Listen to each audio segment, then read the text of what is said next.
جی، حج کی تیاری جو ہوگی، ایک تو جسمانی تیاری ہوگی، ایک سامان کی تیاری ہوگی، ایک بقایا عبادات کی تیاری ہوگی، ایک کی جانے والی عبادات کی تیاری ہوگی۔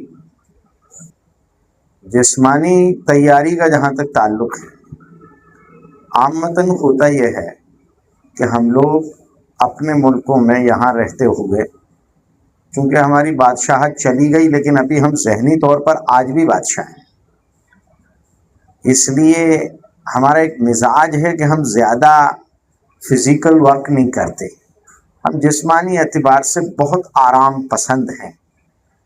اگر پیشاب کو بھی جانا ہے تو ہم موٹر سائیکل سے جاتے ہیں، چلنے کی عادت نہیں ہے۔ اس کی وجہ سے ہوتا یہ ہے کہ اگر زیادہ چلنے کی کبھی نوبت آ جائے تو ہمارے پیروں میں درد ہونے لگتا ہے، ورم بھی آ جاتا ہے۔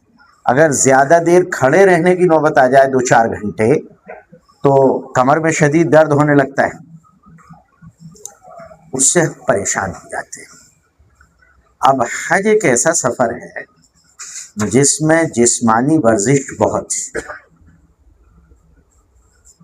اگر یہاں آپ کو سرے سے چلنے کی عادت نہیں ہے اور آپ سیدھے حج میں پہنچ گئے تو پہلے تو سفر تھکا دے گا، اس کے بعد وہاں جاتے ہی آپ ایک دم طواف کریں گے، سعی کریں گے۔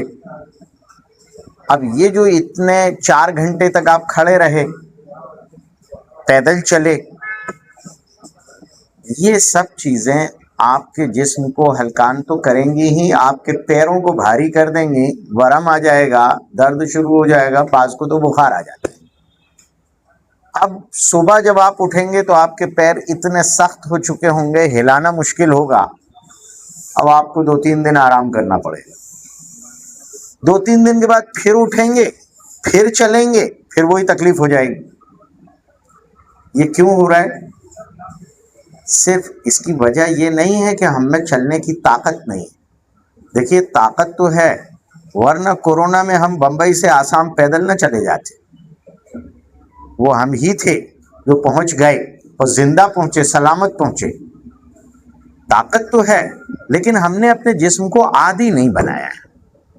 اس سے نقصان یہ ہوتا ہے کہ وہاں جا کر جو مسلسل عبادات کرنی ہے، سب سے بڑی عبادت جو وہیں ہو سکتی ہے، کہیں اور نہیں ہو سکتی، وہ طواف۔ اب طواف کے لیے آپ کو کھڑا بھی رہنا ہے اور پیدل چلنا بھی ہے، کیسے کریں؟ جو واقعی معذور ہیں، ویل چیئر والے ہیں، الیکٹرانک چیئر والے ہیں، وہ تو اوپر جا کر اپنی حد تک کر سکیں گے، لیکن جو جسمانی اعتبار سے اتنے معذور نہیں ہیں، جو معذور نہیں ہیں ان کا تو طواف ہوگا بھی نہیں نا، وہ تو پیدل ہی کرنا ہے۔ غیر معذور کو، غیر معذور سواری پر طواف تو نہیں کرے گا۔ اب ایک طرف ہم غیر معذور ہیں اور ایک طرف ہم بہت جلدی تھک جاتے ہیں، دو چیزیں جمع ہو جاتی ہیں۔ اس لیے سب سے پہلی جس چیز کی ضرورت ہمیں پڑتی ہے وہ یہ کہ حج کا سفر کرنے والا مسلمان اپنے ہی ملک میں پیدل چلنے کی عادت بنا لے۔ یہاں آپ ½ کلومیٹر، 1 کلومیٹر، 1.5 کلومیٹر، 2 کلومیٹر یوں چلیں گے، پہلے تھوڑا چلیں گے پھر بڑھاتے جائیں گے، تو یہاں تو آسان ہے، وہاں تو آپ کو پورا طواف ہی کرنا ہے اور پوری ہی سعی کرنی ہے اور ایک ہی دن میں کرنی ہے۔ وہاں آپ یہ نہیں کر سکتے کہ قسطوں میں چل لیں۔ یہاں آپ اگر قسطوں میں چلنے کی عادت بنا لیں گے تو بڑھتا جائے گا، اور پھر وہاں آپ جب چلیں گے تو آپ کے پیروں کو وہ تکلیف نہیں ہو، 1-2 دن ہوتی ہے، 2-4 دن ہوتی ہے، اس کے بعد وہ تکلیف ختم ہو جاتی ہے۔ تو آدمی میں سیلف کانفیڈنس بھی آتا ہے اور اس کو اس کا یقین بھی ہوتا ہے کہ میں کوئی پریشان نہیں ہو رہا ہوں، میرے جسم کو کوئی دشواری نہیں۔ اس کی ورزش یہاں سے کرنی چاہیے۔ اس لیے وہاں دیکھا گیا ہے کہ معذور لوگ تو بعض ہاتھوں سے بھی چل رہے ہیں، پیروں سے بھی چل رہے ہیں، گھٹنوں کے بل بھی چل رہے ہیں اور وہ طواف کر رہے ہیں، اور ہم لوگ جو ہیں وہ ایک آدھ طواف کر کے اتنے ہلکان ہو جاتے ہیں، پریشان ہو جاتے ہیں کہ ہم سے طواف نہیں ہو رہا ہے۔ اس کی کوئی اور وجہ نہیں. یہ بھی نہیں ہے کہ اندر طلب نہیں ہے، طلب ہے، طلب ہے، لیکن کر اس لیے نہیں پا رہے ہیں زیادہ کچھ کہ ہم نے یہاں رہ کر چلنے کی عادت ڈالی نہیں. یہ جسمانی طور پر اپنے آپ کو تیار کرنے کی کوشش کرنی چاہیے. ایک بات یہ بھی ذہن میں رکھنی چاہیے کہ آپ حج میں ہیں تو آپ کو یہ پوری مدت بھیڑ میں گزارنی ہے. جو لوگ سیلفش ہوتے ہیں، جن کا مزاج یہ ہے کہ ہم تنہا رہتے ہیں، ہمارا ٹوائلٹ الگ، ہمارا باتھ روم الگ، ہمارا بیڈ روم الگ، ہم بالکل الگ تھلگ. جہاں آپ جا رہے ہیں وہاں تو آپ مجمع عام میں ہیں، تھوڑا سا برداشت کرنا پڑے گا. اس کا ذہن بنا کر جانا ہوگا. آپ اللہ کے مہمان ہیں، اور جتنے بھی آئے ہیں وہ سب بھی اللہ کے مہمان ہیں. اللہ جہاں ٹھہرا دیں، سعادت ہے کہ انہوں نے آنے کا موقع دیا ہے. وہاں اپنا شکوہ شکایت کر سکتے ہیں، اپنے لیے سعادت سمجھیں گے، اور اس بھیڑ میں اپنے آپ کو ایڈجسٹ کریں گے. طواف میں بھی دھکے لگ رہے ہیں، کوئی دھکا دیتا نہیں ہے. یہ ذہن میں رکھنا چاہیے. جو لوگ آ کر یہاں بسا اوقات پورے ملکوں کی برائیاں کرتے ہیں، قوموں کی برائیاں کرنے لگتے ہیں، بہت عجیب سی بات ہے کہ وہاں آ کر اللہ کے مہمانوں کی یہاں شکایتیں کی جائیں. کوئی کسی کو دھکا دیتا نہیں ہے جان بوجھ کر. صحت مند لوگ ہوتے ہیں، جب وہ چلتے ہیں تو ان سے دھکا لگتا ہے. یا جو لوگ گروپ بنا کر چلتے ہیں تو وہ ٹرین کی طرح چل رہے ہیں ایک دوسرے کے پیچھے، اس لیے وہ پیچھے والوں کا جو دھکا آتا ہے وہ سامنے والے کو لگ جاتا ہے. کوئی دھکا دیتا نہیں. اپنے آپ کو یہ مان کر چلیے کہ ان دھکوں میں ایک لذت ہے. یہ اللہ کے گھر کے دھکے ہیں، ان کو کھانا ہی ہمارے لیے سعادت ہے. تو بھیڑ میں، چاہے عرفات میں ہوں، مزدلفہ میں ہوں، مینا میں ہوں، یا کمروں میں ہوں، مدینہ منورہ کی لفٹ میں ہوں. سب سے زیادہ بھیڑ مدینہ منورہ میں. ہوٹل میں تو بہت سکون رہے گا، لیکن لفٹ میں بھیڑ بہت ہو جاتی ہے، بس اوقات آدھا گھنٹہ لگ جاتا ہے. لیکن ہمیں سکون سے جینا ہے، ہمیں عبادت کرنا ہے. قرآن کہہ رہا ہے یہاں آپ جو کچھ بھی کر رہے ہیں سب فلمایا جا رہا ہے. خصوصی نگاہ. ویسے تو دنیا میں آپ کہیں بھی کچھ کریں اللہ دیکھ رہا ہے، ان ربک لبالمرصاد، لیکن وہاں جب آپ پہنچے ہیں تو آپ پر خصوصی نگاہ ہے. آپ کے ہر عمل کو فلمایا بھی جا رہا ہے، آپ کے ہر عمل کو قابل ثواب بھی بنایا جا رہا ہے. ہر جگہ کی دعا قبول ہو رہی ہے. تو ہر جگہ کی دعا قبول ہو رہی ہے تو اس کا مطلب یہ ہوا نا کہ آپ پر نگاہ ہے. ہر وقت فرشتے آپ کے ساتھ لگے ہوئے ہیں جو آپ کے ہر جملے پر، جبھی تو کہیں بھی دعا کی قبول ہو گئی، تو آپ کے ہر جملے پر نگاہ ہے نا. اس کا خیال رکھنا چاہیے. کسی کی حقارت دل میں نہ آئے، کسی کا مذاق نہ اڑایا جائے. مجمع میں رہنے کی عادت بنا لیں، صبر کی عادت بنائیں، اور پیدل چلنے کی مشق کریں. یہ ہے جسمانی ورزش. اس کے بعد دوسری تیاری ہوتی ہے آپ کی عبادات کی. اس کو ہم دو حصوں میں بانٹ لیتے ہیں. ایک عبادت کی تیاری تو یہ ہے کہ جو نمازیں ہماری قضا ہیں، جو روزے ہمارے قضا ہیں، جو زکوٰۃ ہماری باقی ہے، یہ حج 5واں رکن ہے، دیکھا جائے تو آخری رکن ہے. اس کو کر لینے کے بعد مغفرت کی مہر لگتی ہے. تو اس سے پہلے والے جو اعمال ہیں وہ بھی تو مکمل ہو گئے ہوں. آپ کے ذمہ اللہ کی ادھاریاں بہت ساری باقی ہیں.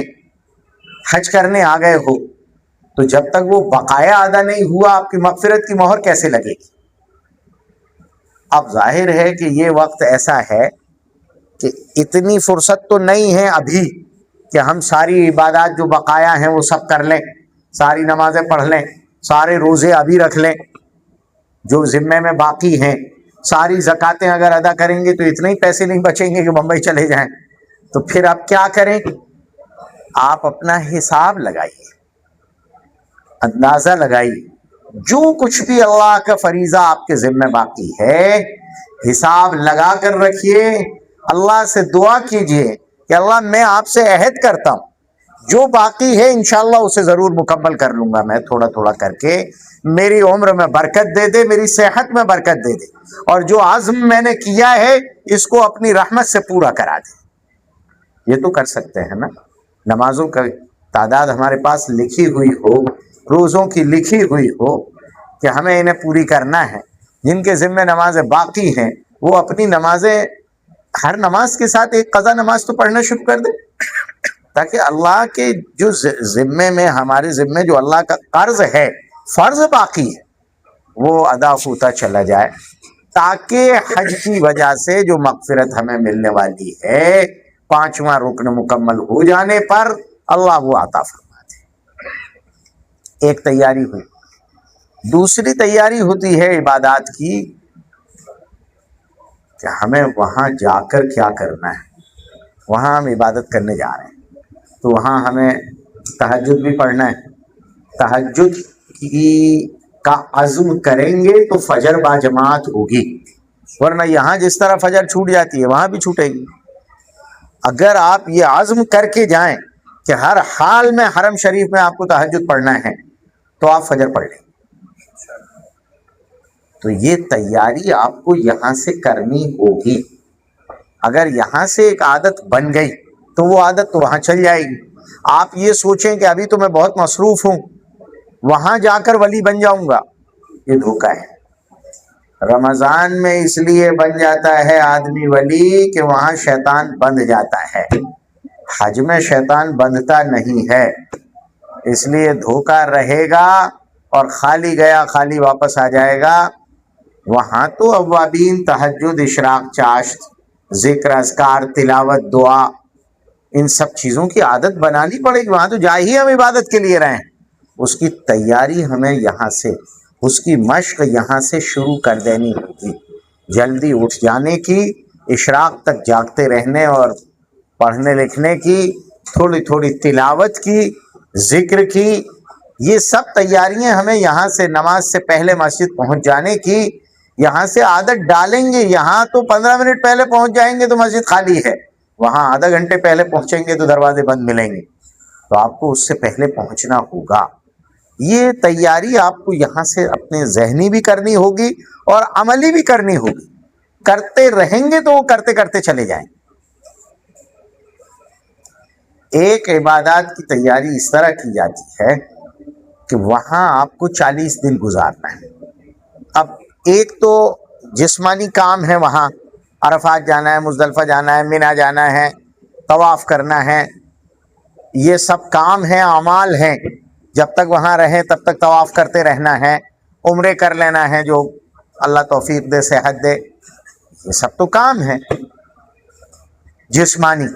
لیکن اس کے علاوہ ہمیں اگر اپنے وقت کو کام میں لگائے رکھنا ہے اور اللہ کی رحمت ہماری طرف متوجہ رہے تو ہمیں یہاں سے ایک ارادہ کر کے جانا ہوگا کہ ہمیں روضہ اقدس پر حاضری دینی ہے تو کم سے کم 50,000 درود شریف تو پڑھ لیں, ہم 50,000 کلمے پڑھ لیں, ہم 50,000 استغفار کر لیں. یہ کچھ ذخیرہ ہمارے پاس ہو تو صحیح اعمال کا, ذکر و اذکار کا. یہ سب کب کر پائیں گے ہم؟ جب ہم ایک میزان بنائیں, یہاں سے شروع کریں اور ایک میزان بنائیں. ہمارے ٹوٹل 40 دن ہیں. 40 دن میں سے 5 دن تو ہو گئے حج کے, تقریباً 4 یا 5 دن ہو گئے سفر کے. اب ہمارے پاس 30 دن بچتے ہیں. ان 30 دنوں میں ہم ذکر کتنا کتنا کریں گے, قرآن پاک کی تلاوت کتنی کتنی کریں گے, تو ہمارا ایک ایوریج بن جائے گا کہ ہم اتنے دن میں کم سے کم 5 قرآن پاک مکمل کر لیں گے. حضور اکرم صلی اللہ علیہ وسلم کے روضے پر پہنچیں تو کوئی نہ کوئی نذرانہ تو ہمارا ہو جو ہم پیش کر سکیں. اتنی دور سے زندگی کی اتنی ساری آرزوؤں کے بعد وہاں پہنچ رہے ہیں تو کچھ تو ہو ہمارے پاس پیش کرنے کے لیے. وہاں پہنچ رہے ہیں تو اتنا ذکر تو ہم کر چکے ہوں کہ اللہ کی طرف ہمارا دھیان بن جائے, اور اتنا ذکر کر لیا ہو فَاذْكُرُونِي أَذْكُرْكُمْ, تم میرا ذکر کرو میں تمہارا ذکر کروں گا, کہ اللہ کے یہاں ہمارا ذکر ہو رہا ہو. اس حال میں ہم پہنچے. اس لیے ایک میزان بنا کر رکھیں کہ ہمیں اتنی تسبیح پڑھنا ہے, کلمے کی اتنی پڑھنا ہے، درود پاک کی اتنی پڑھنا ہے، استغفار کی، تاکہ آپ کا جتنا وقت ہے وہ کام میں گزرے اور آپ کو وقت کم لگے۔ روزانہ میں اگر بانٹ لیں گے اس کو تو بہت آسانی ہو جائے گی، کہ پھر یہ ہوگا کہ اگر وہ مکمل نہیں ہوا وہ میزان، تو آپ سو نہیں پائیں گے کہ مجھے ابھی یہ مکمل کرنا ہے ہر طرح سے۔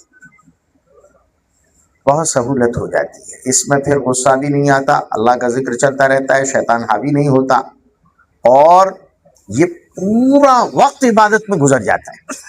آپ جہاں جہاں سے گزر رہے ہیں، یہ وہ مقامات ہیں جہاں رسول اللہ کے قدم پڑے ہیں، تو ہم جہاں جہاں سے گزریں گے، جہاں بھی ہم قدم رکھ رہے ہیں وہاں ہم اللہ کا ذکر کر رہے ہیں۔ اپنے آپ کو تھوڑا سا ایڈجسٹ کریں۔ جب پیسہ بھی خرچ ہو رہا ہے، وقت بھی خرچ ہو رہا ہے، اللہ نے توفیق دی ہے اور جا رہے ہیں اس مقدس مقام پر، تو اس کے تقدس اور اس کی عظمت کا تقاضا یہ ہے کہ جس طرح حضور نے یہاں قدم رکھتے اللہ کا ذکر کیا تھا، ہم بھی یہاں جب قدم رکھیں تو ذکر اللہ کر رہے ہیں۔ یہ بھی ایک تیاری، ایک تیاری یہ بھی ہے کہ معافی تلافی کرتے چلیں، جن لوگوں کے حقوق ہیں دیتے چلیں، نہیں ہیں تو وعدہ کرتے چلیں، جو ہے اپنے ذمے میں معاف کرا دیں۔ لوگوں کی عادت ہے ان سے معافی مانگنے جاتے ہیں جو دعوت کرتے ہیں، جو گالیاں دیتے ہیں ان سے معافی مانگنے کوئی نہیں جاتا۔ ارے بھائی، گالی وہ اس لیے دے رہا ہے کہ اسے عمرے میں نہیں جانا، اسے حج میں نہیں جانا، آپ کو جانا ہے، تو ہمیں تو اگر وہ گالیاں دے بھی تو ہمارے لیے فائدہ ہے۔ ہمارے لیے فائدہ یہ ہے کہ اگر ہم نے اس کو تکلیف پہنچائی تھی، اس نے ہمیں پہنچا دی، تو کسی نہ کسی حد تک تو بدل ہو گیا نا، یہ ہمارے لیے فائدہ۔ یہ ہوتی ہے تیاری، جسمانی تیاری ہو گئی، اعمال کی تیاری ہو گئی، یہ دونوں تینوں۔ اس کے بعد ایک تیاری ہوتی ہے سامان کی، تاکہ وہاں جا کر آپ کو اپنا سامان بار بار ترتیب نہ دینا پڑے، اور ضرورت سے زیادہ سامان آپ کے ساتھ نہ ہو بے وجہ، اس لیے کہ جو کچھ آپ لے جا رہے ہیں وہ آپ ہی کو اٹھانا ہے، کوئی خادم موجود نہیں ہے، جو کچھ کرنا ہے آپ ہی کو کرنا ہے۔ دوسرے یہ کہ آپ کو مینا بھی جانا ہے، عرفات بھی جانا ہے، کہاں کہاں جانا ہے ہر جگہ، تو آپ کا کتنا سامان کہاں کام آ جائے گا آپ کے، یہ بھی ایک تیاری۔ اس کے لیے حج میں جانے والے مسافر کو 4 بیگ لینے ہوتے ہیں۔ ایک بڑا بیگ لینا ہوتا ہے 4 پہیے والا، تاکہ وہ چھوٹے بچے کی طرح اپنے آپ چلتا رہے، گھسیٹنا نہ پڑے۔ اس میں وزن کم ہونا چاہیے، ورنہ سوٹ کیس میں ہی اگر وزن زیادہ ہو جائے گا تو پھر اس میں سامان کم آئے گا۔ 20 کلو کا بنانا ہے، اب اگر سوٹ کیس ہی 5 کلو کا ہو گیا تو اس میں سامان تو کم آئے گا۔ اس لیے کوشش کریں کہ وزن میں ہلکے ہو۔ اس کے اندر آپ کو 5 جوڑی کپڑے رکھنا ہے، ہلکے پھلکے رکھیں، وزندار کپڑے نہ پہن کر جائیں، نہ مائیں بہنیں اور نہ ہمارے یہ بھائی لوگ۔ یہ وزنی کپڑے یہاں چل جاتے ہیں، وہاں ایک تو گرمی بہت ہے، دوسرے یہ کہ ہمیں ہی دھونا ہے، ہمیں ہی سکھانا ہے، ہمیں ہی ان پر پریس کرنا ہے، تو جب سب کام ہمیں ہی کرنا ہے تو سوچ سمجھ کے لے جانا ہے کہ اتنے ہلکے پھلکے ہوں کہ آسانی سے دھل جائیں، اور ان کا بوجھ بھی ہمیں ہی اٹھانا ہے۔ تو جتنے ہلکے کپڑے ہوں گے وزن کے اعتبار سے اتنا ہمارے لیے مناسب ہوگا۔ 5 جوڑ کپڑے رکھنا ہے اور دوسری ضروریات کے ساتھ۔ اس کے علاوہ 2 چادریں پتلی دبلی ہلکی پھلکی ساتھ رکھنا ہے، ایک اوڑھنے کی ایک بچھانے کی، 2 تولیے رکھنا ہے۔ اپنا چہرہ بنانے، بشرا بنانے، صفائی ستھرائی کا سامان رکھنا ہے۔ 1 آدھ 2 صابن ڈال لیتے ہیں، پہلے دن وہاں کہاں ڈھونڈنے جائیں تو 1 آدھ کپڑے دھونے کا، 1 آدھ غسل کا صابن ڈال لیتے ہیں۔ اسی میں ہمیں 2 جوڑی چپلیں رکھنا ہے۔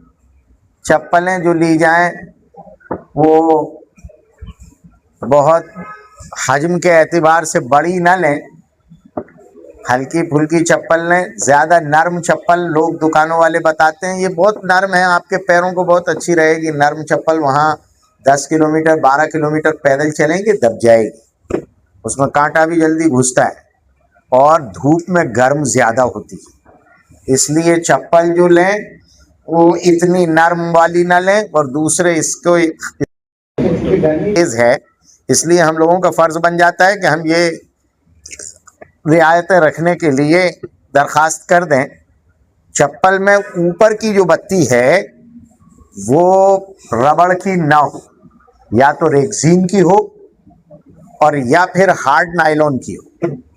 اگر ربڑ کی ہوگی، یہاں آپ زیادہ سے زیادہ اس کو پہن کر 1 کلومیٹر چلتے ہیں، ورنہ تو آپ ٹوائلٹ باتھ روم کے لیے اور گھر میں اندر گھومنے کے لیے استعمال کر رہے ہیں۔ کبھی یہ اتفاق نہیں ہوا کہ آپ نے وہ پہن کر 10 کلومیٹر 12 کلومیٹر چلنے کی توفیق ہوئی ہو؟ تو پتہ چلتا ہے کہ وہ جو ربڑ ہے اوپر والی، وہ جب رگڑتی ہے اسکن سے تو چھالا پڑ جاتا ہے، اور وہ چھالا پھر جو ستاتا ہے نہ پوچھیے وہ آپ کو کتنے دن پریشان کرے گا۔ اس لیے برائے کرم 3 جوڑی چپلیں لینا ہے آپ کو، 2 تو اس لیے لینا ہے کہ ایک پہننا ہے، ایک اسپیئر میں رکھنا ہے، ٹوٹ گئی، گم ہو گئی، کوئی بات ہو گئی تو دوسری کام آ جائے گی، اور ایک جوڑی چپل آپ کو اس لیے لے کر جانا ہے کہ حرم شریف میں کبھی اوپر سے بھی طواف کی نوبت آ سکتی ہے، سعی بھی کرنا ہے آپ کو، سب کے پیر ایسے نہیں ہوتے، اور اب جا کر ہم لوگ دیکھ رہے ہیں کہ بیچ میں پتھروں کے درمیان جو گیپ ہوتا ہے ان میں اگر پیر پڑتا ہے بار بار تو چھالا پڑ جاتا ہے، تکلیف ہوتی ہے۔ شروع میں ہم لوگوں نے بھی عقیدت کا مظاہرہ کرنے کی کوشش کی، لیکن اندازہ ہوا جو لوگ چھت سے طواف کر رہے ہیں ان کو تو بہت زیادہ اس کا سامنا ہوتا ہے، پریشانی ہو جاتی ہے۔ اس لیے اجازت تو ہے، اطمینان سے کوئی چپل پہن کر طواف کرنا یا چپل پہن کر سعی کرنا کوئی حرام نہیں ہے، جائز ہے۔ ہاں، جو چپل پہن کر ہم ٹوائلٹ جا رہے ہیں وہی چپل پہن کر ہم مسجد میں گھومنے لگیں، یہ بے ادبی ہے۔ تو ہم وہ چپل تو تھیلی میں رکھیں گے، کندھے پہ لٹکائیں گے جو ہم باہر پہن رہے تھے، ایک جوڑی چپل صرف ہم حرم میں پہننے کے لیے لے کر جاتے ہیں تو آسانی ہو جاتی ہے، طواف میں بھی سعی میں بھی آسانی ہو جاتی ہے، پیر بچے رہتے ہیں۔ چونکہ چلنے کا کام زیادہ ہے اس لیے پیر کی حفاظت ضروری ہے۔ تو 3 جوڑی چپلیں ہوتی ہیں، 2 جوڑی اس بیگ میں ڈال لیتے ہیں۔ زیادہ بڑی چپلیں ہوں گی تو ہم خود ہی پریشان ہوں گے، چاہے ہلکی ہو لیکن وہ بڑی بڑی ہو جاتی ہیں، ربڑ کی وہ چپلیں پریشان کرتی ہیں۔ جتنی مختصر ہوگی اتنا فائدہ ہوگا۔ اس میں آپ کی دوائیں ہوں گی، دواؤں میں صرف اس کا خیال رکھیں کہ اگر آپ کوئی پرماننٹ بیماری کے مریض ہیں تو آپ جانے سے 10 دن 12 دن پہلے اپنے ڈاکٹر سے دوائیں لکھوا لیں، اس کو بتا بھی دیں کہ میری فورن ٹرپ ہے، اور اسی کے ساتھ 2 مہینے کا پرچہ لکھوائیں، اور وہ پرچہ اپنے ساتھ لے کر چلیں۔ کبھی کو اگر بیگ کھل جاتا ہے تو بہت سی دوائیں انڈیا میں بینڈ، اور پھر بھی یہاں کے ڈاکٹر لکھ رہے ہیں۔ بہت سی دوائیں ایسی ہیں جو یہاں چل رہی ہیں لیکن دوسرے ملکوں میں بند ہیں، پریشانی ہوتی ہے۔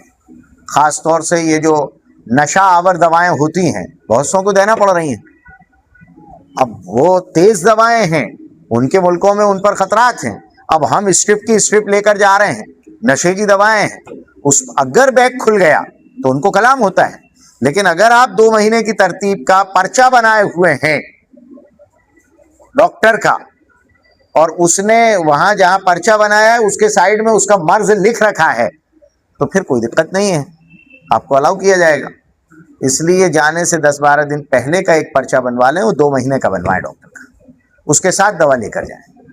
نمبر 2، جو آپ کے زکام، نزلہ، سردی، کھانسی، بخار جو ہمارا قومی نشان ہے، اس کی دوائیں بھی ساتھ لے کر جائیں، کوئی ایک آدھ اینٹی سیپٹک ڈال لے جائیں، کچھ نہ کچھ ایسی چیزیں جو فرسٹ ایڈ کی ہیں وہ سب اپنے ساتھ لے جائیں۔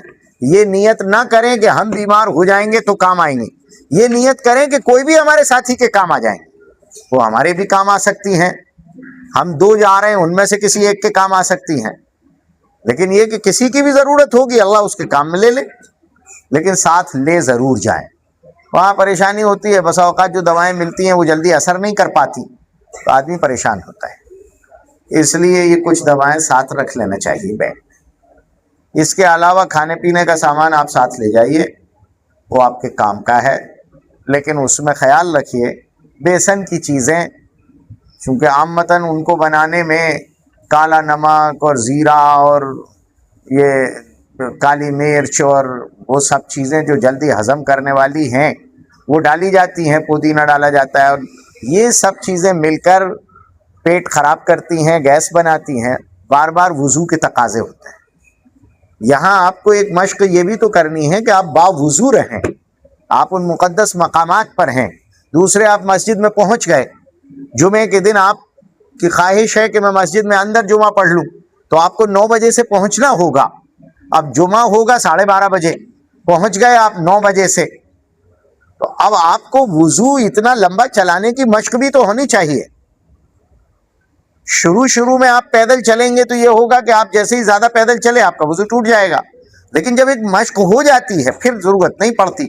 اس لیے کھانے پینے کی چیزیں لے کر تو ضرور جانا پڑتا ہے، چلتے ہیں پیدل تو بھوک بھی لگتی ہے، مریض ہیں تو جلدی چکر آنے لگتے ہیں، گرمی تیز ہوتی ہے تو اور بڑا مسئلہ ہو جاتا ہے، اس لیے کچھ نہ کچھ کھانے پینے کی چیزیں ساتھ ہوں۔ اب ڈرائی فروٹ ڈالیں، مونگ پھلی دانے ڈالیں، مونگ کی دال ڈالیں، مٹری ڈالیں، مٹھائی ڈالیں، جو شوگر کے مریض ہیں وہ لازمی مٹھائی ڈال لیں، یہ سب چیزیں آپ لوگوں کے کام کی ہیں، لیکن رکھ کر لے جائیں، اتنا زیادہ نہ ہو کہ آپ ہی کے لیے بوجھ ہو جائے۔ لے جاتے ہیں وہاں ضرورت نہیں پڑتی تو پھر واپس لانا نہیں ہو، پہلے تو کسی کو دیتے نہیں ہیں، خود رکھتے ہیں، پھر جب حج کا آخری زمانہ آتا ہے پھر وہ خراب بھی ہونے، اب سوچتے ہیں دوسروں کو بانٹ دیں۔ ارے بھائی اب یہ پرانا آپ کون لے گا؟ یہ تو شروع میں بانٹتے یا اتنا ہی لے جاتے جتنا کھانے کی ضرورت تھی، لیکن لے جانا چاہیے کچھ نہ۔ یہ سب چیزیں آپ کے بڑے بیگ میں آ رہی ہیں، یہ بیگ کو لاک کر دیجیے۔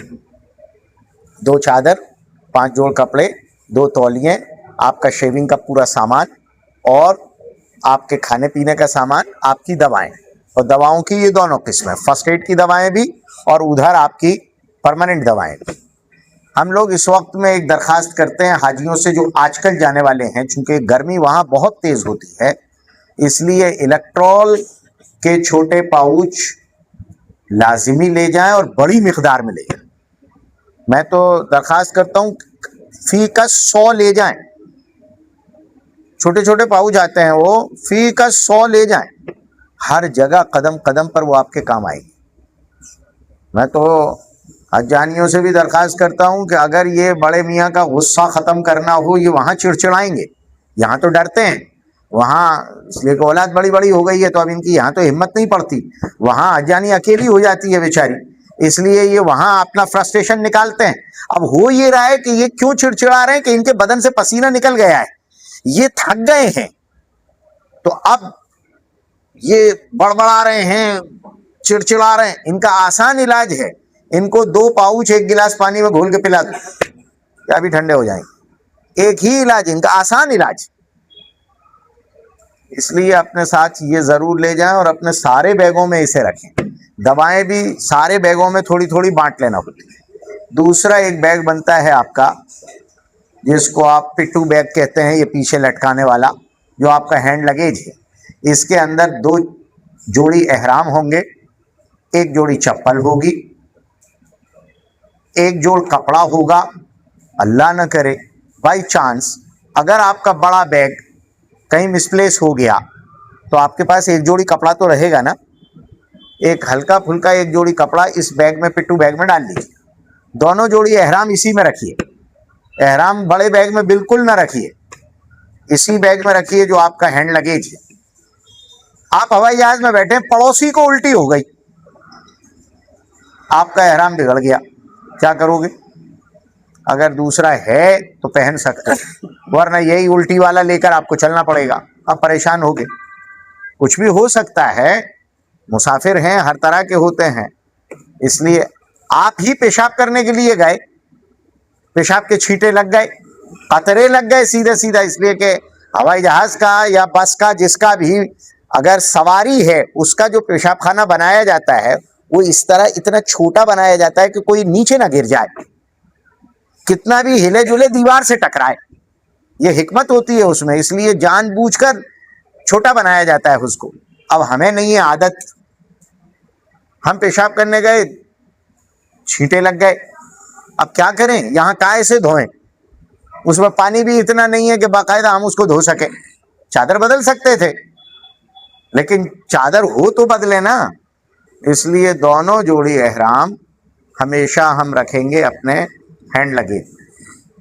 اس احرام کے بارے میں چپل پر تو بات کر چکا میں.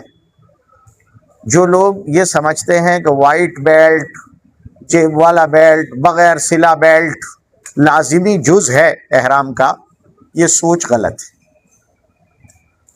ایسا کچھ بھی نہیں ہے. آپ جو اپنا سروس بیلٹ استعمال کرتے ہیں وہ بھی باندھ سکتے ہیں, کوئی حرج اس میں نہیں ہے, کوئی سا بھی باندھ لے. اور بیلٹ باندھنا ضروری بھی نہیں ہے. اگر پی چدمبرم جیسی لنگی باندھنا آپ جانتے ہیں تو کوئی ضرورت نہیں ہے آپ کو, آپ جتنا زیادہ لوٹ لیں گے. پریشانی کہاں ہے اس کو سن لیجئے.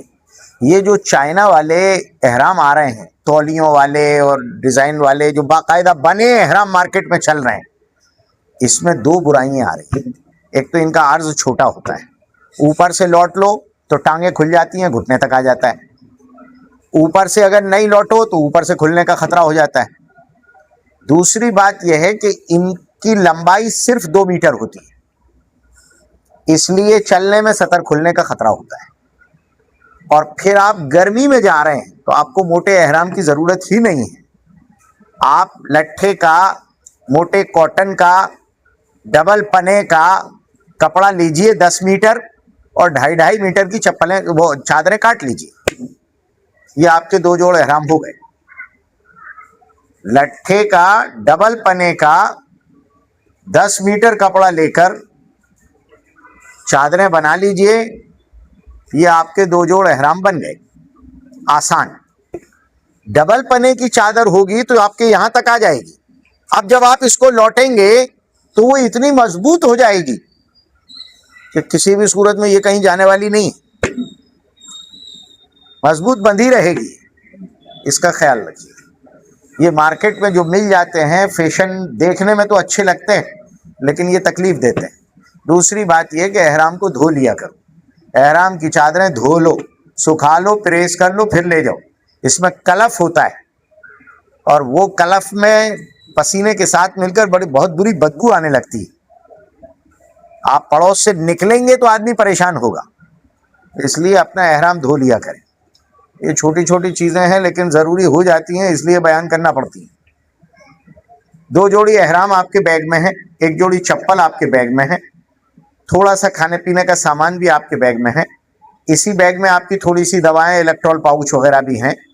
اچانک جانیے, خاص طور سے وہ لوگ جن کو فلائٹ میں سفر کرنے کی زیادہ عادت نہیں ہے, اپنے ساتھ روئی لے کر جائیں کان میں لگانے کے لیے. فلائٹ میں اتنا بڑا بورا روئی کا موجود نہیں ہے کہ 250 آدمی کو دی جا سکے, اس لیے اپنے ساتھ اپنی روئی لے کر جائیں. بہت سی مرتبہ بہت سے وہ لوگ جن کا بلڈ پریشر فلکچویٹ ہوتا ہے, کسی کو لو کی بیماری ہے, کسی کو ہائی کی, ان کو ہوائی جہاز ٹیک آف کرتا ہے, لینڈ کرتا ہے, اس وقت میں کانوں میں ہوا گھستی ہے اور شدید ترین درد سر میں ہونے لگتا ہے, کانوں میں ہونے لگتا ہے. اس لیے درد کی کوئی نہ کوئی ٹیبلٹ اپنے پاس رکھیں, اور کانوں میں ایسا ہو تو روئی لگا لیں. روئی لگانا احرام نہیں توڑے گا, تو وہ روئی اپنے ساتھ لے کر جائیں. یہ اپنے پاؤچ بیگ میں آ جائے گی, جو بالکل ہاتھ میں ہی یا گلے میں رہنے والا بیگ ہے اسی. اس بیگ میں آپ کو ایک مسلح رکھنا ہے پلاسٹک کا, ڈبل والا.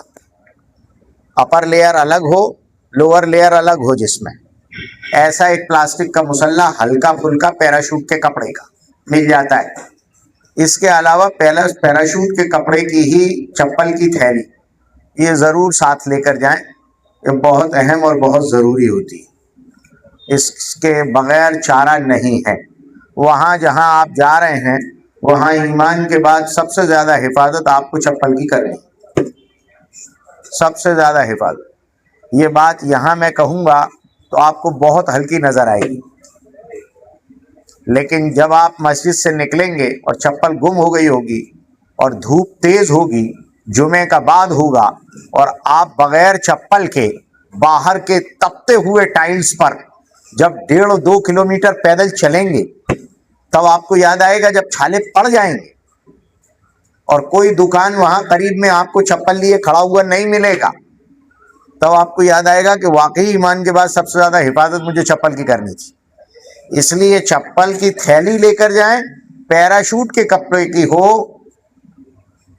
چپل جالی دار تھیلی کی نہ ہو، وہ تھیلی اور کپڑے کی نہ ہو، اس لیے کہ آپ ٹوائلٹ جائیں گے، وہاں سے آئیں گے، آپ وضو کریں گے، آپ چپل بھی دھو لیں گے، دھلے گی وہ۔ اب اس کے بعد وہ چپل پہن کر آپ نیچے سے اوپر آ گئے، اب ان چپلوں کو آپ نے صحن میں آنے کے بعد چپل اتاری اور انہیں تھیلی میں رکھی، اب تھیلی کو آپ نے کندھے پہ لٹکایا، ان میں سے جو پانی نکلے گا وہ آپ کے کرتے پر لگے گا۔ اگر پیراشوٹ کی تھیلی ہے، پیراشوٹ کے کپڑے کی یعنی چھتری کے کپڑے کی، تو اس کا پانی باہر نہیں نکلے گا۔ اس لیے عرض کرو، مارکیٹ میں ملتا بہت کچھ ہے، موبائل کی تھیلیاں مل جائیں گی، فلانے مل جائیں گے، یہ موٹی موٹی بتیوں کی تھیلیاں تو ملیں گی لیکن یہ کام کی نہیں ہے۔ جو عورتیں بیچاری گھر میں سی کر لے جاتی ہیں، کچھ چیزیں عورتیں گھروں میں سی لیتی ہیں کہ وہاں ہماری چپل کی تھیلی ہوگی، ہم خود بنائیں گے، بات پرانی، ہم نئی والی تو سب ریڈی میڈ ہیں، وہ خود ہی ریڈی میڈ ہیں، لیکن یہ کہ یہ پرانی والیوں کے یہاں یہ چیزیں پائی جاتی ہیں، جیسے وہ تھیلی لے جاتی ہیں وہ کائے کی کنکریوں کی، آج کل فیشن میں بھی آ گیا ہے، وہ کٹ کے ساتھ ملنے لگی۔ کنکریوں کی تھیلی بالکل نہ رکھیں، بالکل نہ رکھیں، بہت تلخ تجربے ہوتے ہیں۔ وہاں جو پتھر ہے وہ ہے ریت والا، ذرا سا دباؤ کھر جاتا ہے۔ اب آپ نے 72 کنکریاں چن تو لی، تھیلی میں رکھ لی، اب وہ دب گئی تھیلی تو 3-4 دن چلے گی، دبے گی، پتہ لگا اس میں سے کتنی ساری کنکریاں تو ایسی تھی جو ریزہ ہو گئی، ریت بن گئی۔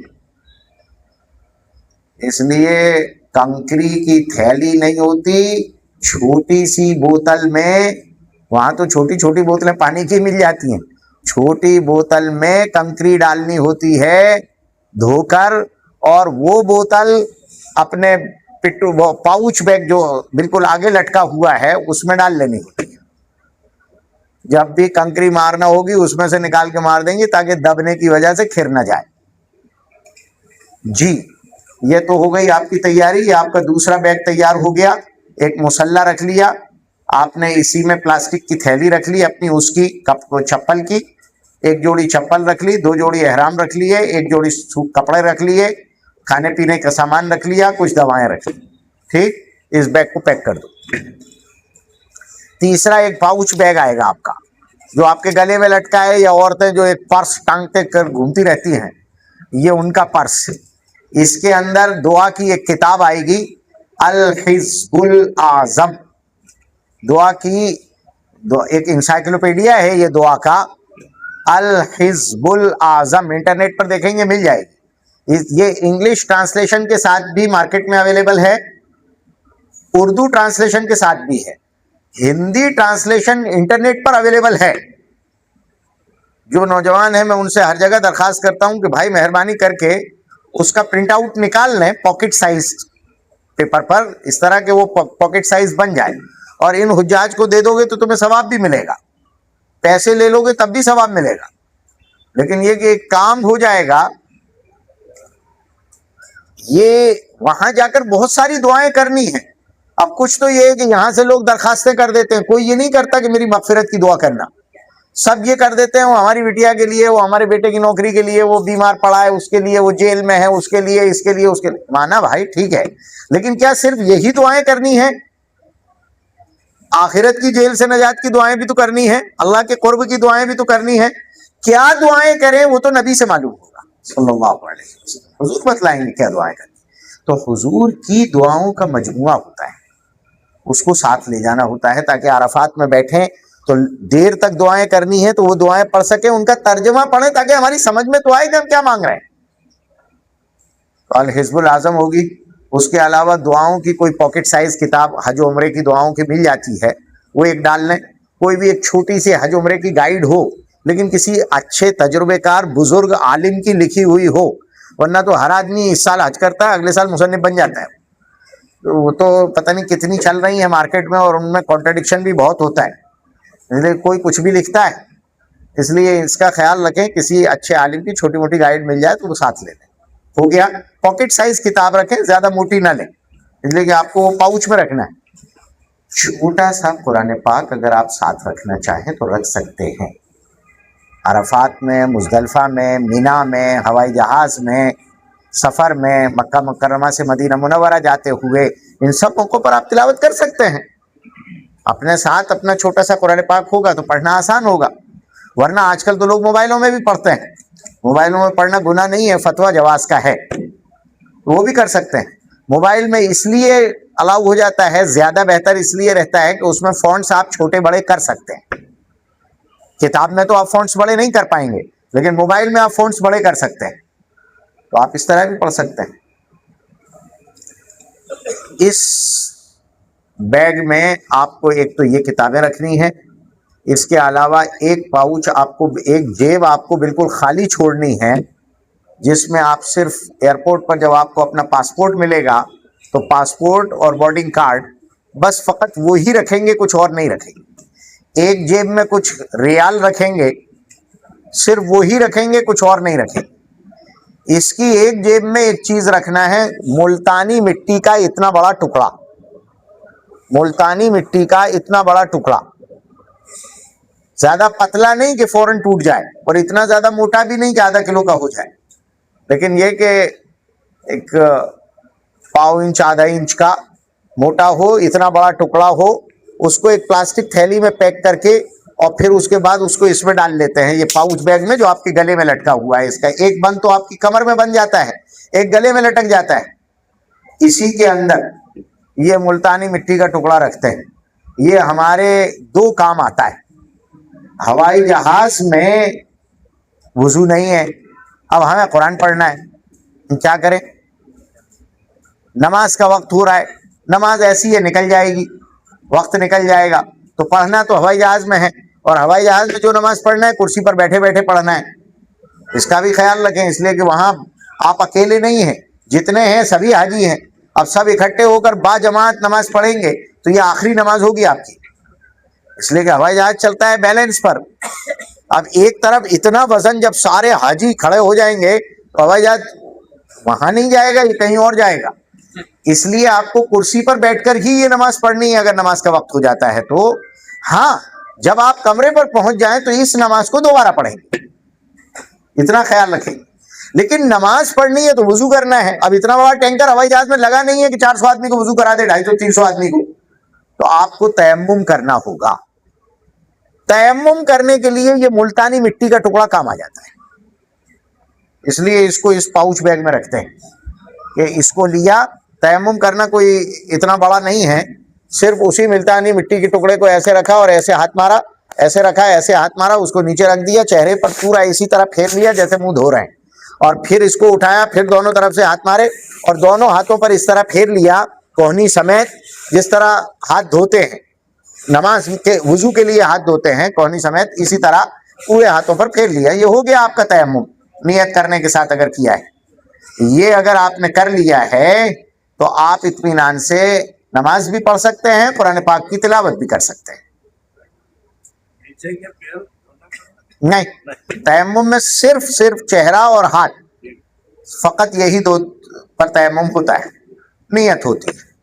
تو یہ ایک تو ملتانی مٹی کا ٹکڑا یہ کام آ گیا. دوسرا کام یہ آتا ہے کہ جب آپ احرام کی حالت میں ہوں گے تو آپ ڈھونڈتے پھریں گے، یہاں سے مفتیوں کو پریشان کریں گے، ارے صاحب ہمیں تو عادت پڑی ہوئی ہے تو ٹوائلٹ سے باہر نکل کر بغیر سوپ سے ہاتھ دھوئے ہمیں سکون نہیں ملتا، گھن آتی ہے. اور آپ کہہ رہے ہیں کہ وہاں صابن استعمال نہیں کر سکتے، بغیر خوشبو کے صابن مارکیٹ میں ڈھونڈتے پھرو ملتے نہیں ہیں. ارے اللہ میاں نے پیدا کیا ہے، جب اس سے مردے دھل جاتے ہیں تو تمہارے ہاتھ نہیں دھلیں گے کیا؟ یہ ملتانی مٹی کا یہی والا ٹکڑا تھوڑا سا کاٹو، توڑ لو اور اس کو ہاتھ سے گھس لو آرام سے، یہ آپ کا بہترین صابن ہے. جب رسول پاک صلی اللہ علیہ وسلم مٹی لسی ہوئی دیوار پر ہاتھ رگڑ لیتے ہیں اور دھو لیتے ہیں تو ہم اس ملتانی مٹی سے تھوڑا تھوڑا ٹکڑا توڑتے جائیں گے، اور ہمیشہ اس کو اس پاؤچ بیگ میں رکھتے ہیں تاکہ احرام کی حالت میں ہمیں پورے حج میں یہ کام آئے گا. اور دو لے جاتے ہیں، ایک جاتے ہوئے کام آتا ہے، ایک واپسی میں اگر ہوائی جہاز میں نماز کا وقت ہو گیا تو حاجی واپسی میں ایسا نہ ہو کہ نماز قضا کر کے اپنے ملک پہنچے، تو اس کو پھر نماز پڑھنی ہوگی، تو پھر تیمم کرنا ہوگا، تو اس کے لیے پھر ضرورت پڑے گی، تو ایک بڑے بیگ میں رکھ دیتے ہیں تاکہ واپسی میں اس کو ڈالا جا سکے، اور یہ والا تو ختم ہو جائے گا توڑ توڑ کر، وہ واپسی والا کام آئے گا۔ ٹھیک ہے، یہ سب وہ ضروری چیزیں ہوتی ہیں جو بتلانی پڑتی ہیں۔ چونکہ یہ سفر ریلیجیس سفر ہو رہا ہے تو ہمیں کن کن چیزوں کی وہاں ضرورت پڑ جائے گی۔ تھوڑے بہت کھانے پینے کی چیزیں بھی اس پاؤچ بیگ میں ڈالتے ہیں، اپنی کوئی بہت ضروری دوائیں درد بند کرنے کی یا اس طرح کی کچھ نہ کچھ اس میں ڈالے رکھتے ہیں، الیکٹرول پاؤچ بھی اس میں کچھ نہ کچھ ضرور ڈال لیتے ہیں، اور یہ ہمارے گلے میں لٹکا ہے۔ ہر جیب میں الگ چیز ہے، موبائل بھی ہمارا اسی میں رہے گا، الگ جیب میں، جس میں موبائل ہے اس میں کچھ اور نہیں ہوگا، اس لیے زیادہ جیبوں والا بیگ لیتے ہیں، لیکن ہو ہلکا، ہو پیراشوٹ کے کپڑے کا، وزنی نہ ہو، تاکہ آپ زیادہ دیر تک اس کو اپنے سے لگائے رکھیں تو آپ کو پریشانی نہ ہو۔ ٹھیک ہے، یہ 3 بیگ ہیں آپ کے جن کو آپ کو لے کر جانا ہے۔ ان تینوں بیگوں کے لیے ایک چیز کی ضرورت اور پڑے گی، برائے مہربانی اس کا خیال رکھیں، کوئی بھی پرانے کپڑے کی چندیاں تینوں بیگوں میں باندھ لیں، تینوں میں باندھیں۔ یہ نہ سوچیں کہ جو بیگ میرے گلے میں ہی لٹکا ہے اس میں چندی باندھنے کی کیا ضرورت ہے۔ اندور ایئرپورٹ پر ایک حاجی کا یہی ہوا، اس کا پاسپورٹ بھی اسی میں رکھا تھا، وہ چیکنگ میں گیا، باہر جب پہنچا وہ ڈھونڈنے کے لیے، وہاں اسے بیگ نہیں ملا، آخر میں حاجی ہوائی جہاز میں نہیں بیٹھ سکا، 1 ہفتہ لیٹ ہوا، اس کا پاسپورٹ بنا اور پھر وہ گیا۔ قصور کیا ہے کہ ہم نے اپنے تینوں بیگوں پر الگ الگ چندی نہیں باندھی نشان کے لیے۔ اگر آپ کے بیگ پر چندی بندھی ہوتی تو آپ کے بیگ کی پہچان رہتی۔ اس لیے اس کا خیال رکھیے، اپنے تینوں بیگوں پر چندی باندھیے، چندی نہیں چندا، تاکہ دور سے دکھے اور آپ پہچان لیں۔ جب اسکریننگ کے لیے وہ جاتے ہیں بیگ تو بہت سوں کے بیگ ایک جیسے ہوتے ہیں، سامان بھی ایک ہی جیسا ہے، پریشانی ہو جاتی ہے، حاجی ہڑبڑاہٹ میں ہوتا ہے۔ اب آپ کو کرنا ہے سفر یہاں سے، جب سفر کا وقت آ جائے، آخر میں، سب سے آخر میں آپ اپنے گھر کے اندر والے کمرے میں جائیے جہاں آپ ہی آپ ہوں، اور وہاں 2 رکعت نماز پڑھیے اور اللہ سے دعا کریے، اے اللہ یہ جو کچھ تھا یہ سب آپ کا دیا ہوا تھا، یہ سب کچھ آپ کے حوالے ہے،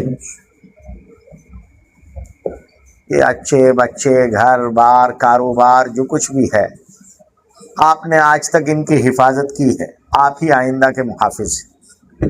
اگر میرے مقدر میں واپسی ہے تو مجھے ایسا ہی باغ و بہار واپس دکھا دینا، اور اگر میرے مقدر میں واپسی نہیں ہے تو یہ جتنے ہیں ان کو ایسا بنا دینا کہ انہیں میرا خلا محسوس نہ ہو، تو ہی ان کا کفیل اور وارث بن جا۔ میرے سفر کو آسان فرما، قبولیت والا سفر کرا دے، عزت، حفاظت، عافیت کے ساتھ قبولیت والا مجھے سفر نصیب فرما دے۔ یہ دعا کر لیں اور اس کے بعد نکل جائیں۔ اب آپ کو جانا ہے بمبئی، خدا کے واسطے ایسے مت جانا کہ دوسروں کو تکلیف ہو، حج کا سفر ہے، دوسروں کو تکلیف پہنچا کر نہ کریں، اس کا خاص خیال رکھیں۔ آپ لوگ سب سے پہلے مدینے جانے والے ہیں یا مکہ مکرمہ جانے والے ہیں؟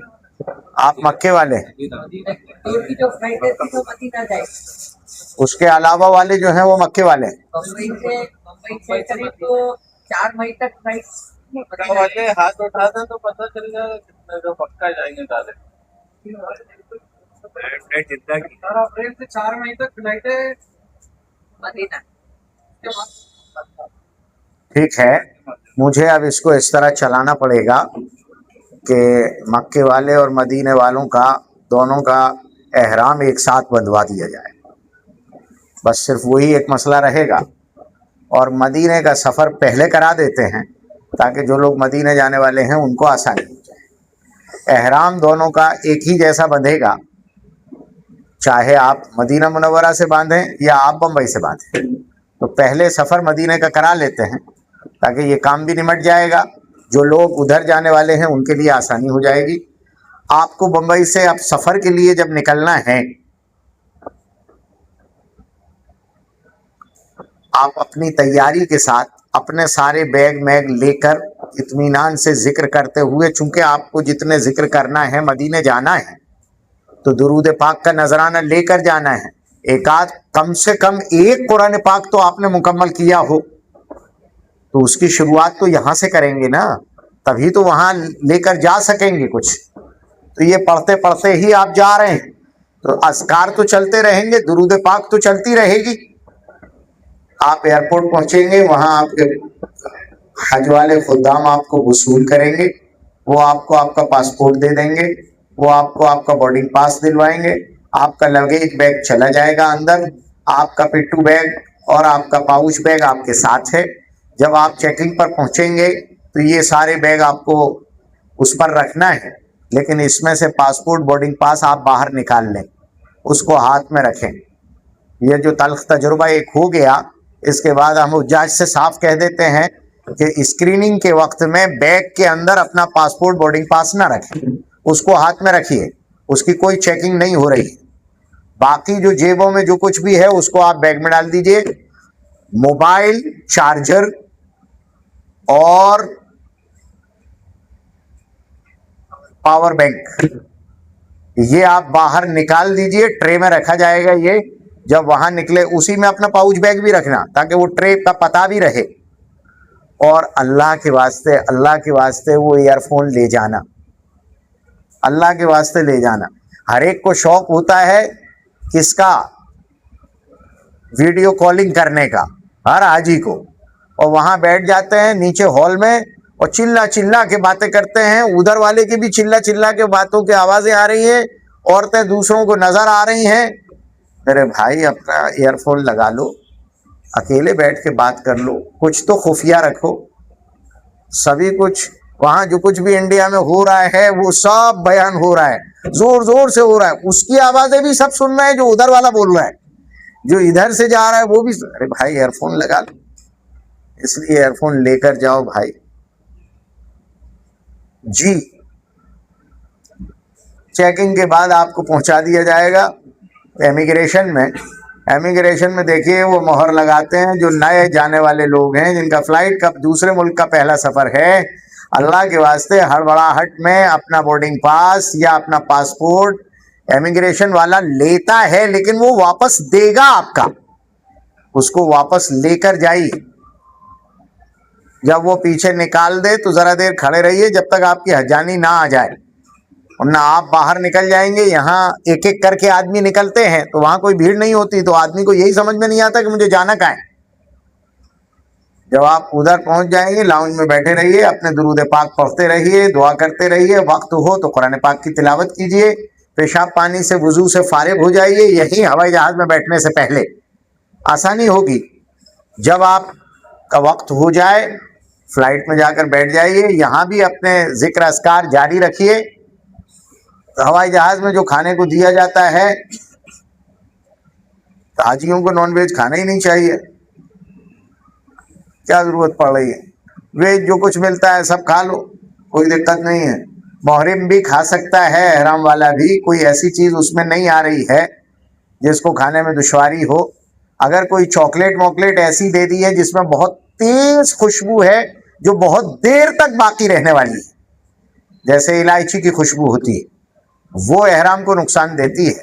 باقی صرف اتنی ہے کہ منہ میں پیتے وقت خوشبو آتی ہے پھر ختم ہو جاتی ہے، اس کا پینا مضر نہیں ہے. جب آپ اتر جائیں گے راستے میں اگر نماز کا وقت ہو تو طریقہ بتلا دیا ہے، کرسی پر بیٹھ کر پڑھیں. وہیں اپنی سیٹ پر بیٹھے بیٹھے قبلہ کسی بھی طرف ہو، اینما تولوا فثم وجہ اللہ، ہر طرف اللہ موجود ہے، اطمینان سے نماز پڑھ لیجئے. اس نماز کو نیچے اترنے کے فوراً بعد نہیں، کمرے پر پہنچ جانے کے بعد دوبارہ پڑھ لیں، بس اتنا ہے. جی وہاں امیگریشن ہوگا آپ کا، ہو سکتا ہے سعودی گورنمنٹ آپ کو نیچے اترتے ہی فوراً ایک دوا پلائے. وہ دوا کوئی زہر نہیں پلا رہے ہیں, کوئی نقصان نہیں دینے والی, انہیں پتا ہے یہاں سے پیپا کے نہیں جاتے, ویسے ہی جھوٹا جھوٹا لکھوا لے جاتے ہیں, اس لیے وہ خود اپنا پلاتے ہیں. وہ 2 قطرے پلاتے ہیں, اس کو ایسا سمجھتے ہیں اللہ جانے کیا ہو گیا, زبان پہ رکھ لیں گے پھر تھوکنے جائیں گے. ارے بابا پی لو, کوئی نہیں مرا آج تک اس کو پی کے, تمہارا کچھ نہیں ہونے والا. اس کے بعد آپ کا امیگریشن سے فراغت کے بعد ادھر فنگر پرنٹ لے سکتے ہیں وہ.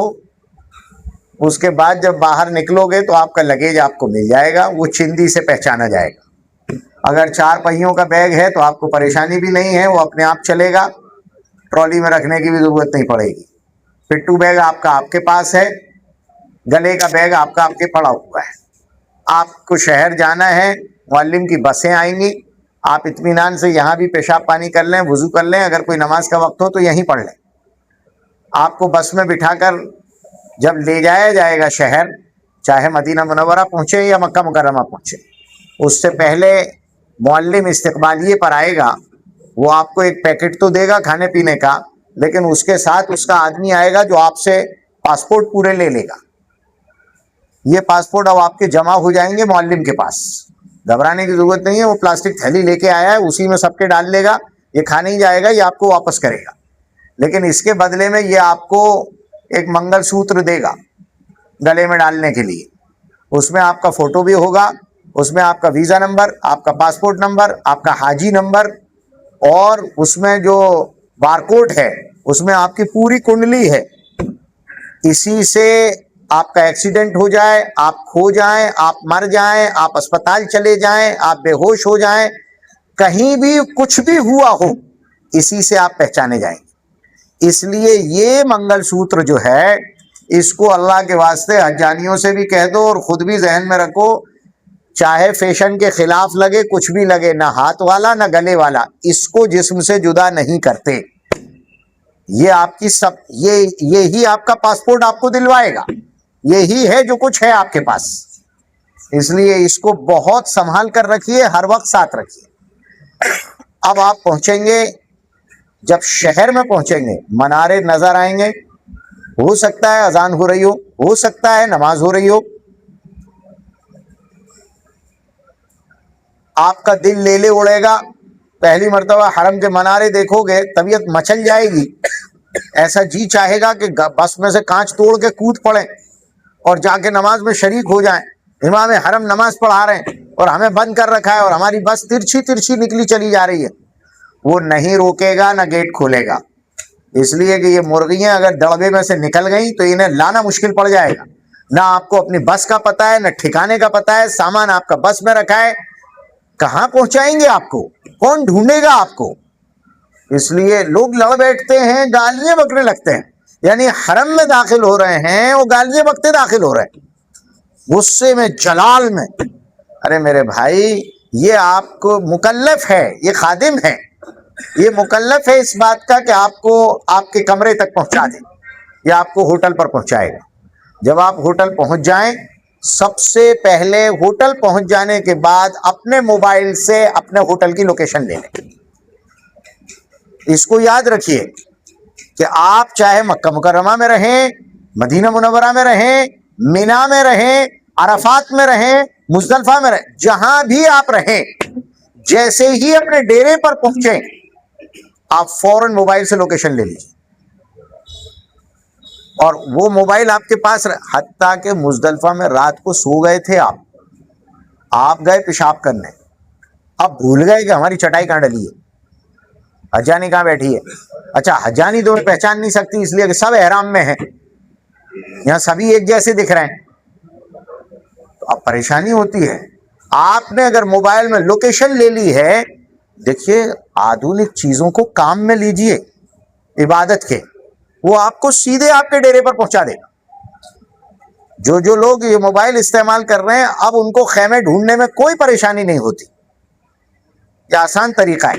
اس لیے وہاں پہنچ کر بھی اپنی لوکیشن پہلے لے لیجئے, اس کے بعد اطمینان سے آپ سامان اتر جائے, بس کا سامان لے کر کاؤنٹر پر جائیے, چابی لیجئے, اگر کارڈ ہے چابی کی جگہ تو اس کو لگانے کا طریقہ خود بھی سیکھ لیجئے، اجانی کو سکھا دیجئے. نیا ہوتا ہے بسا اوقات، اس کو پرس میں اس کے لیے جگہ رکھیے کہ اسی میں ڈالیں گے آپ، تاکہ آسانی سے نکالا جا سکے، رکھا جا سکے. اندر جائیے، جلد بازی کی ضرورت نہیں ہے. مدینہ منورہ میں ہیں آپ تب بھی، مکہ مکرمہ میں ہیں تب بھی، آپ سفر کر کے آئے. نبی اکرم صلی اللہ علیہ وسلم کی خدمت میں کچھ لوگ آئے تھے. کچھ تو وہ تھے جو جیسے ہی اونٹنیوں سے اترے سیدھے بھاگے. حضور اکرم صلی اللہ علیہ وسلم سامنے بیٹھے تھے، جاتے ہی ملاقات، اسی پسینے میں، اسی حالت میں جا کے انہوں نے ملاقات کی. ایک صاحب وہ تھے جو اترے، انہوں نے اپنی اونٹنی کو چارہ ڈالا، اس کو بٹھایا، اس کا کجاوا اتارا، خود گئے ایک کنویں پر، اپنے کپڑے دھوئے، سکھائے، نہائے، کپڑے بدلے، خوشبو لگائی، تیار ہو کر پھر رسول اکرم صلی اللہ علیہ وسلم کی خدمت میں حاضر ہوئے. حضور نے فرمایا کہ یہ آدمی ایسا ہے جس کی دو عادتیں اللہ کو بہت پسند ہیں، الحلم والانات. ایک تو اس میں بردباری ہے، اور انات کا اگر آسان ترجمہ کریں تو یہ ہوگا کہ یہ ٹھنڈی کر کے کھاتا ہے، یہ سکون سے کام کرتا ہے. حضور کو خود یہ پسند آیا ہے. آپ اتر گئے ہیں، بھاگنے دوڑنے کی ضرورت نہیں ہے، آرام کیجیے. گرمی لگ رہی ہے، نہا لیجیے، آرام کیجیے. اگر کوئی نماز ہے تو اس کو یہیں پڑھ لیجیے، آرام کیجیے، نیند پوری کر لیجیے. جب سکون ہو جائے اس کے بعد تیار ہو جائیے. اب اطمینان سے نکلیے.